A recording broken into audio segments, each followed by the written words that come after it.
passed his prologue. There were a lot of things going on at that time.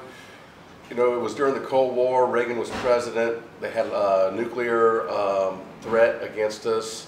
So we had some of the other priests kind of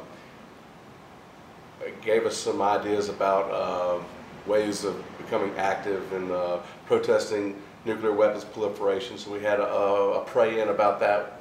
A little bit later, the Earth Day thing came up. With the challenge to become activists, David and his friends were the brains behind the first ever Earth Day, an event that Spring Hill College still celebrates to this day. He has old video footage that was taken from the day, featuring a student band that played in the pits, a well-known hangout spot for Badgers. This is April 25th, this is happy birthday to our Mother Earth, so we all gotta get out.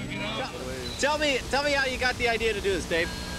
Well, I was supposed to be studying for exams, you know, and all of a sudden I just started thinking, you know, how great it would be to get everybody down in the pits because it's such a beautiful place, and so we, you know, decided that the best thing to do would be to get a band down here and have it all be musicians. So we'd sit around the dorm playing music and on these diving adventures, sing along and stuff like that. So it was kind of that spirit that carried it along.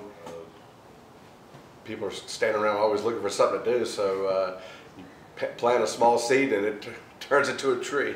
Other seeds that were planted during that time was Shores Club, which is still an active group on campus today. David Hatcher's roommate was the founder of the club, and together they went scuba diving, took beach trips, and even played a major role in dolphin rescues. And we all took scuba diving lessons together. And his father Reagan was our moderator. And we had a lot of adventures. Besides the vibrant campus life provided by Spring Hill, Hatcher is most thankful for his Jesuit education and the way he was challenged during his time on the Hill. He would kind of open things up for discussion that you would at the moment you think, wow, this should be taboo, but I suppose, you know, the old saying is the purpose of an open mind is to close in on truth. The first thing they do is expose you to lots of thought and philosophies and let you decide on, you know, where your faith is. And at the end of the day, it's a real strengthening experience, but you can kind of, it's almost like a boat losing its anchor for a while. You just drift around thinking about this and that, and you know, there's a certain period during the Spring Hill experience where you're just you're a little bit perplexed on everything. And then it kind of crystallizes and comes back together, hopefully before you graduate. But I guarantee you, if you sit in there, you'll come away with an enriching experience.